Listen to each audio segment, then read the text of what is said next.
지난주일 말씀에 연결해서 내가 내게 응답하리라 오늘 말씀을 이어가겠습니다. 같은 본문이 되고 조금 더 확장되어서 본문이 이어졌습니다. 오늘도 세 가지입니다. 첫 번째, 하나님은 우리가 부르짖을 때 반드시 응답하신다고 약속해 주셨습니다. 부르짖는다라고 할 때 의미가 기억나시죠? 하나님을 전적으로 의지하고 목청이 터질 것 같이 크게 부르짖으면서 간절한 심정으로 기도하는 뜻이라고 했습니다. 이렇게 제대로 부르짖을 수 있으려면 자기의 전 존재를 하나님께 의탁해야 되는 것입니다. 양다리는 안 된다고 했지요. 세상과 하나님을 의지하고 돈과 하나님을 섬기는 양다리를 걸치고서는 부르짖는 것도 안 됩니다. 그리고 그렇게 소리만 질러서는 전혀 응답을 얻을 수 없습니다. 온전히 하나님 의지하고 제대로 부르짖기만 하면 하나님은 응답하신다고 약속하셨습니다. 자, 그 하나님의 응답하기 원하시는 하나님의 마음을 좀 느껴보시면 좋겠어요. 오늘 본문 3절을 그 아버지의 마음으로 같이 읽어보겠습니다. 아버지의 심정으로 3절 시작. 너는 내게 부르짖으라. 내가 내게 응답하겠고 내가 알지 못하는 크고 은밀한 일을 내게 보이리라. 아멘. 아버지께서 하시는 거예요. 너는 내게 부르짖으라. 내가 내게 응답하겠고. 응답해 주고 싶어 하시는 아버지의 그 심정이 우리가 느껴지기를 원합니다.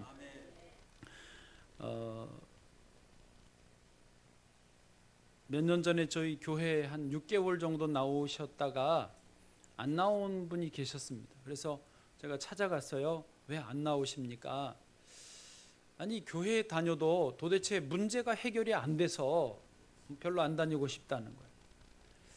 근데요, 제가 전도해서 잘 알거든요. 그분 안 팔리는 아파트 교회 나와서 팔았어요. 네, 제가 전도하고 같이 기도했기 때문에 너무 잘 아는데 해결된 거는 잊어버리고 그 안 풀리는 문제 때문에 마음 상해서 교회 안 나오신다 그러더라고요. 설명을 해드려도 잘 안 돼서 아직 안 나오고 계세요. 여러분, 이번에 특별 집회를 앞두고 각자 기도의 제목을 적어서 내달라고 하고 있습니다. 그런데 어떤 분은 기도 제목을 적으면 뭐 합니까? 나에게는 응답을 안 해주시는데 하는 분이 계세요. 잘 생각해 보세요. 진짜 응답이 없었는지. 어떤 분은 나는 기도하는지 어떻게 하는지 모르겠다고, 기도 제목이 딱히 없다고 그런 분도 계세요. 또 어떤 분은 아니, 기도한다고 이루어집니까? 노력을 해야 이루어지지, 열심히 살아야 이루어지지, 기도만 한다고 됩니까? 하면서 기도를 적어내지를 않으세요. 기도를 안 하세요. 제가 전에도 한번 소개해드린 적이 있었던 것 같은데, 제가 읽은 책 내용 중에 그 세계적인 화가 피카소와 반 고흐 두 화가를 비교해 놓은 내용들이 있었어요. 여러분, 피카소 아시죠? 예, 고흐라는 화가도 아시죠? 이 두 화가는요, 소질적인 면에서 다 세계적인 재능을 갖고 있었어요. 그런데 놀랍게도 피카소는 이미 30대 초반에 상당히 성공을 해서 풍성하고 부유한 삶을 살았습니다. 피카소는 미술계만 아니라 철학계, 문화계 전반에 그 피카소의 예술에 영향력을 끼치고 있었습니다. 그에 반해서 반 고흐는요, 평생 돈과 인연이 없었습니다. 20대도 빈민이었고 30대도 빈민이었고 죽을 때도 빈민이었습니다. 화가로서 명성도 못 얻었고 고흐의 그림은 무슨 저주라도 걸린 듯이 사람들이 다 외면을 했습니다. 철저하게 무명으로 살다가 죽었습니다. 어떤 면에서는요, 고흐의 그림이 피카소의 그림보다 더 낫다고 전문 미술가들은 평가하기도 했습니다. 그런데도 이게 왜 그러느냐, 이유가 분명히 나옵니다. 두 화가의 삶이 완전히 갈렸던 이유, 피카소는 무명의 서러운 시절이 피카소도 있었어요. 한 10년 정도 있었거든요. 그 시절 동안에 피카소는 마음속에 계속해서 자기가 유명한 화가가 될 것이고 그런 모습을 상상하면서 그려보면서 살았습니다. 그리고 피카소는 입만 열면 그렇게 말했어요. 나는 미술사의 한 획을 긋는 화가가 될 것이다. 나는 그림으로 억만장자가 될 거야 라는 말을 늘 입버릇처럼 하고 살았다는 것입니다. 반면에 반고흐는요, 마음속에 늘 자기는 세상에서 쓸쓸하게 사라지는 모습을 상상하고 그렸습니다. 입만 열면 뭐라고 그랬는 줄 아세요? 나는 이렇게 평생 비참하게 살다가 죽을 것 같아. 나는 돈과 인연이 없어. 불행은 나를 절대로 떠날 것 같지 않아. 자기 동생한테 쓴 편지에도 그런 말들을 써서 보냈다는 것입니다. 여러분 이해하시겠습니까? 많은 사람들이 이것을 실제 삶 속에서 증거해 주고 있습니다. 우리가 어려울수록, 기도의 제목이 없을수록 기도의 제목을 찾아야 되고, 소망이 없이 어둡고 깜깜할수록 소망을 찾아야 되는 것입니다. 입을 열어서 나는 잘 되리라, 나는 승리하리라, 나는 장수하리라, 나는 주의 복을 받으리라, 입버릇처럼 이것을 오히려 어려울수록 말하고 살아야 된다는 것입니다. 그래서요, 기도하기를 포기하면 안 됩니다. 기도를 그만둔다는 것은 희망이 없는 인생이 되는 것이고, 자기 스스로를 절망의 낭떠러지에 떨어뜨리는 것이나 마찬가지입니다. 아무리 힘들어도 기도하셔야 됩니다. 왜요? 하나님이 응답하시겠다고 약속하고 보증해 주시는데 기도를 왜 안 하시는 것입니까? 성경에 하나님이 기도 응답을 약속해 주십니다. 누가복음 18장 1절, 예수께서 그들에게 항상 기도하고 낙심하지 말아야 할 것을 비유로 말씀하여, 항상 기도하고 낙심하지 마라. 낙심될 상황에도 어두움 속에 있어도 포기하지 말고 기도를 계속하라고 말씀하시는 것입니다. 시편 91편 15절입니다. 같이요, 시작. 그가 내게 간구하리니 내가 그에게 응답하리라. 그들이 환난 당할 때 내가 그와 함께하여 그를 건지고 영화롭게 하리라. 아멘. 간구하면 응답하시겠다는 거예요. 환난 당할 때도 내가 그와 함께 하시겠다고, 오히려 건지고 영화롭게 해주시겠다고 약속하시잖아요. 이사야 65장 24절은 더 감사한 말씀이, 제가 읽어드립니다. 그들이 부르기 전에 내가 응답하겠고 그들이 말을 마치기 전에 내가 들을 것이며. 이 말씀은요, 우리가 마음에 이제 기도해야지, 소망을 품어야지, 주여 날 도와주세요, 마음만 먹어도 부르기 전에 벌써 응답하시겠다는 거예요. 네. 말을 이제 시작했는데 마치기 전에 다 들어주셨다라고 하는 것입니다. 기도 제목 카드 작성하는 거 꼭 진지하게 해보시기를 바랍니다. 자, 영상 하나 보시겠습니다.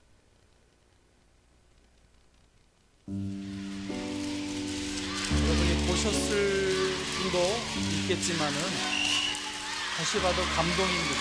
제가 또 봐도 눈물이 날 지경입니다.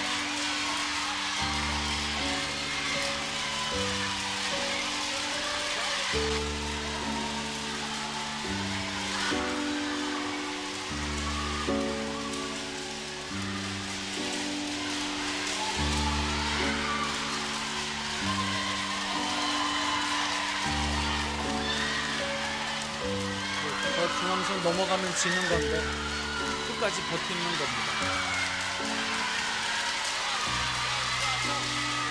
자, 이거 표정을 잘 봐보세요.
쓰러졌습니다.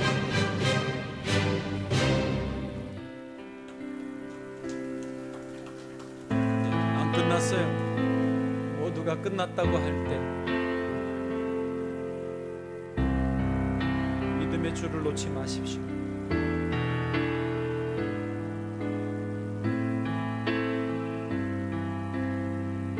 벼랑 끝에 서 있는 것 같은 순간에도 주님은 건져주실 것입니다.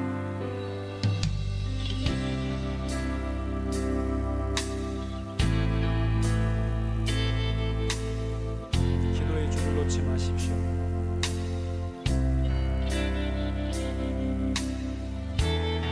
주님이 모든 상황을 역전시키실 것입니다.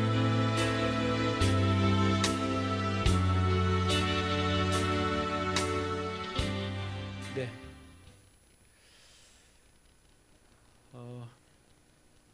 하나님은 믿음으로 기도하는 사람에게 끝까지 기도하는 사람에게 응답하시리라 믿습니다.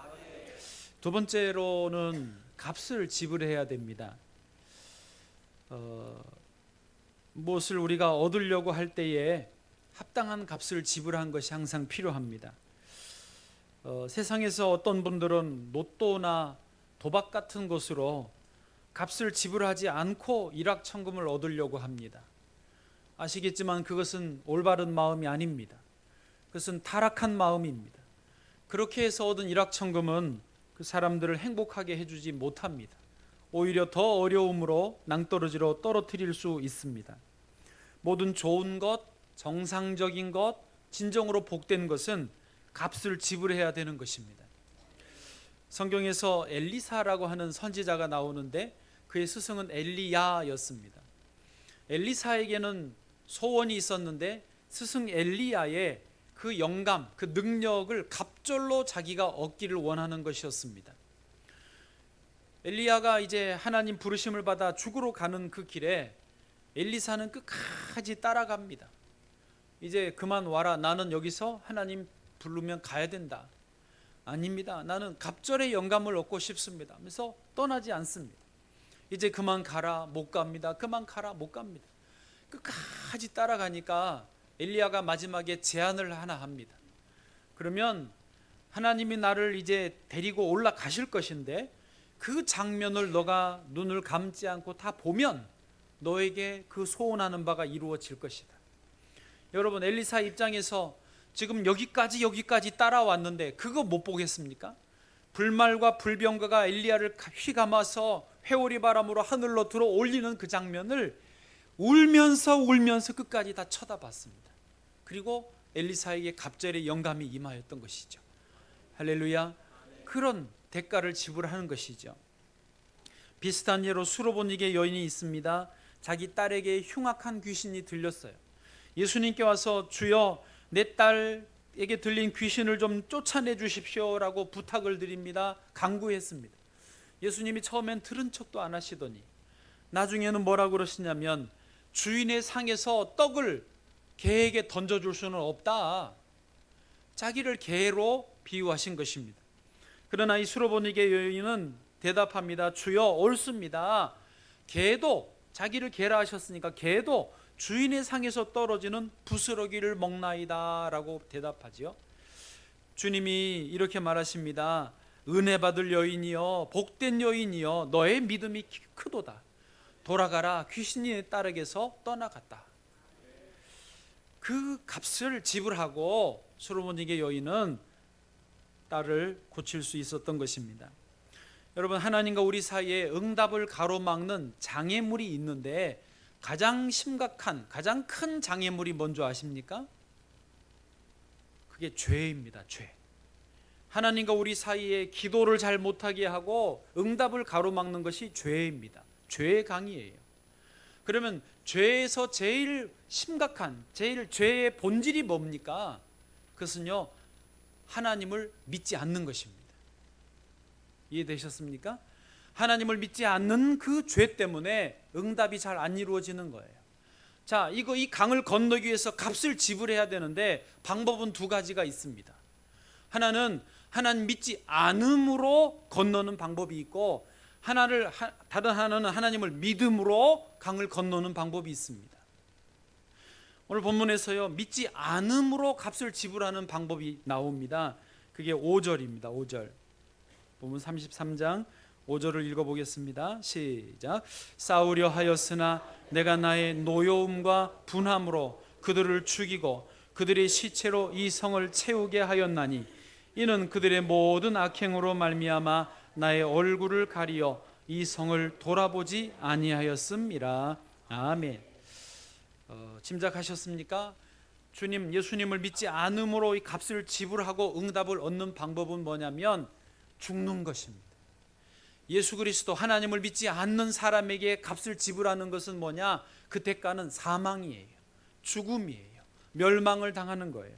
지금 이스라엘 백성들이요, 그 멸망당하는 것으로 값을 지불하고 그 다음에 회복이 와요. 6절에 그러나 보라 내가 이 성읍을 치료하며 고쳐 낫게 하고, 값이 지불됐으니까, 죽음으로 지불됐으니까 이제 치료하고 고쳐 낫게 하신다는 거예요.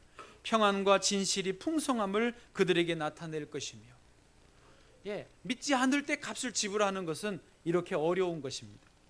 그러면 믿을 때에 지불하는 것은요, 이거보다는 쉬워요. 왜요? 예수님께서 죽어주셨으니까. 예수님께서 십자가의 죽으심으로 우리 값을 다 지불하셨으니까 우리는 그 사망의 값은 안 내도 돼요. 그냥 이 세상에서 믿음 생활할 때 겪는 어려움 정도로 값을 지불하면 돼요. 이 말 이해되십니까? 제가 어젯밤에 자려고 누웠습니다. 누워서 드는 생각이, 참 이 시대에 예수 믿는 게 참 어렵구나. 믿음을 지키는 것이 참 힘들구나. 그 생각을 했어요. 정말로 뼛속 깊이 사무치게 그 생각을 했어요. 믿음 지키는 게 참 어려워요. 온 세상이 다 주님 떠나려고 하니까. 그런데 생각해 보면 주님을 안 믿고 값을 지불하는 것보다 믿을 때 값 지불하는 게 훨씬 쉬운 거예요. 이 말 이해되십니까? 어쩔 수 없이 제가 저의 이야기를 합니다. 저는 군대를 방위병으로 갔다 왔습니다. 제가 방위를 갔다 왔다 그러면 현역을 갔다 온 남자들이나 장교 갔다 온 분들, 해병대 갔다 온 분들은 저를 약간 이렇게 자기도 모르게 우습게 보려고 하는 경향이 있어요. 그러거나 말거나 말이에요. 지금 휴가도 나와 있는데 저도 18개월 했어요. 그때는 방위병 18개월, 지금 현역 18개월. 뭐 어때? 그래, 똑같잖아. 어쨌든 방위병으로 갔어요. 저는 고향이 바닷가 쪽이어서 아무래도 그쪽으로 조금 더 많이 보내주었습니다. 저는 방위병으로 가면서 기대하는 바가 뭐였냐면 주일 예배를 고향 교회에서 늘 드릴 수 있겠구나, 그리고 청년이 많지 않으니까 봉사할 수 있겠구나라는 기대감을 가지고 갔습니다. 훈련소 마치고 대대에 갔다가 이제 그 중대, 그 지역 중대본부에 갔습니다. 중대 본부가 있고 초소, 해안 초소가 양쪽에 2개씩 있었습니다. 보니까 해안 초소에 배치가 되면 방위병들은 하루 근무하고 하루 쉬고 하루 근무하고 하루 쉬어요. 거기 가면 주의를 격주로밖에 못 지키게 생겼더라고요. 그 방법이 없나 찾아보니까 그 중대 본부 안에 행정실이 있고 그 행정병으로 들어가면 주의를 지킬 수 있어요. 근데 자리가 별로 없어. 그래서 어떻게 주의를 지켜야 되니까 그때 그날 방위 이병이 현역 인사계 상병이 있는 문을 두드렸어요. 누구야? 문을 열고 충성 이병 이양제 보고 드릴 일이 있어 왔습니다. 이분이 놀랐어요. 왜냐하면 자기하고 저 사이에는 너무나 많은 계급들이 있는데 이거를 훌쩍 뛰어넘어가지고 자기한테 왔기 때문에 당황하셨어요. 무슨 일이야? 혀가 짧으셨습니다. 무슨 일이야? 이러셨어요. 제가 중대본부 행정병으로 근무하고 싶습니다. 황당한 상황인 거죠. 나봐, 나가봐도 안 돼. 나봐. 충성하고 나왔어요. 그날 오후에 죽도록 맞았습니다. 누구에게? 방위병 담당 인사계에게. 최소한 아무리 건너뛰어도 자기한테는 와야 되는데 건너뛰고 바로 가버렸기 때문에 그 방위병, 이제 그분도 방이고 상병이에요. 별명이 불독인데 그 불독 인사계 상병한테 죽도록 화장실 뒤에서 맞았어요. 이 새끼야, 이 발로 채이고 주먹으로 가슴 맞고 막 엎드려 뻗쳐하고, 하여튼 그날이 되게 길었어요. 그런데 그 다음날 보직 발령을 하는데 저하고 같이 동기로 갔던 다른 방위병 동기들은 전부 초소로 가고 저만 중대본부에 딱 나왔어요. 할렐루야. 그래서 방위병 1년 6개월 동안 한 번도 주의를 범하지 않을 수 있었어요. 봉사도 똑같이 했어요. 그러고 났는데 이제 제가 그 대학 1학년 마치고 갔다 왔거든요. 그래서 2학년, 3학년, 4학년, 3년 6학기 동안에 5학기를 과 수석을 했어요. 내 머리가 그런 머리가 아니거든요. 거기도 겨우 들어간 건데 6학기 중에 5학기를 과 수석을 하게 하시고, 또 그 4학년 마칠 때 이제 장신대 신대원 시험 봤잖아요. 서울대 나온 분도 재수가 필수라는 그 장신대 신대원을 바로 들어갔어요. 갔더니 너무 빨리 들어왔어. 동기들이 다 나이들이 많아요, 저보다. 예. 주여 자랑이 되지 않게 하옵소서. 자, 이렇게 써놨어. 무슨 말씀을 드리고 싶냐면 이 시대에 예수 믿는 것 대가를 지불해야 됩니다. 그러나 죽는 것보다는 값이 저렴하고요. 그리고 그 값을 지불할 때 하나님 주신 은혜는 놀랍다는 것입니다. 하나님은요, 믿음을 지키고 그 믿음을 지키기 위해서 값을 지불하는 사람에게 반드시 은혜와 복을 주시는 것입니다. 여러분, 믿음을 지키십시오. 이 시대 믿음 지키기 어렵습니다. 그러나 죽는 것보단 낫잖아요. 그런 정도 값은 지불하셔야죠. 예. 혹시 너무 멀리 가셨습니까? 그래도 돌아오시면 됩니다. 어거스틴은요, 성 어거스틴이라고 이름을 붙였습니다. 별명을, 그 앞에 성자를, 거룩할 성자를, 성인의 이름을 받았습니다. 어거스틴은요 18살에 사생아를 낳을 정도로 생활이 문란했습니다. 하나님을 떠나서 자기 마음대로 살았습니다. 어머니 모니카가 아들을 위해서 눈물로 기도하는데도 그 어머니가 믿는 하나님 안 믿으려고 다른 도시로 도망가고 또 다른 도시로 도망을 갔습니다. 그래도 어머니가 기도하다 보니까 어느 날 어거스틴이 예수님께로 돌아온 거예요. 그리고 예수님 믿고 말씀으로 훈련받아 섰는데 기독교 사상계에 어거스틴이 위대한 인물이 됐습니다. 그래서 사도 바울, 성 어거스틴, 마틴 루터 요 계보를 잇는 그 중간다리 역할을 어거스틴이 했습니다. 여러분, 주님께로 돌아오면, 주를 믿을 때 값을 지불하면 상상할 수 없는 은혜와 복을 주시는 줄을 믿으시기를 바랍니다. 우리 이 시간 찬송가 한 장 부르실까요? 찬송 354장 1절 4절 함께 부르겠습니다. 주를 앙모하는 자 올라가입니다.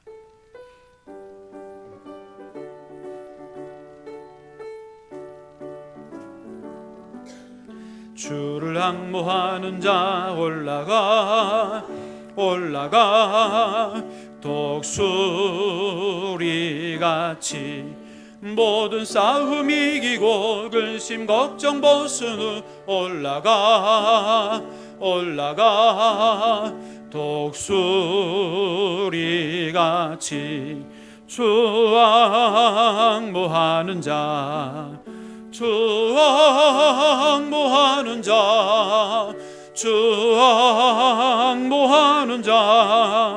늘 강건하리라. 4절 주를 앙모하는 자 올라가 독수리같이 은혜 안에 뛰놀며 주의 영광 보리라. 올라가 독수리같이 주 앙모하는 자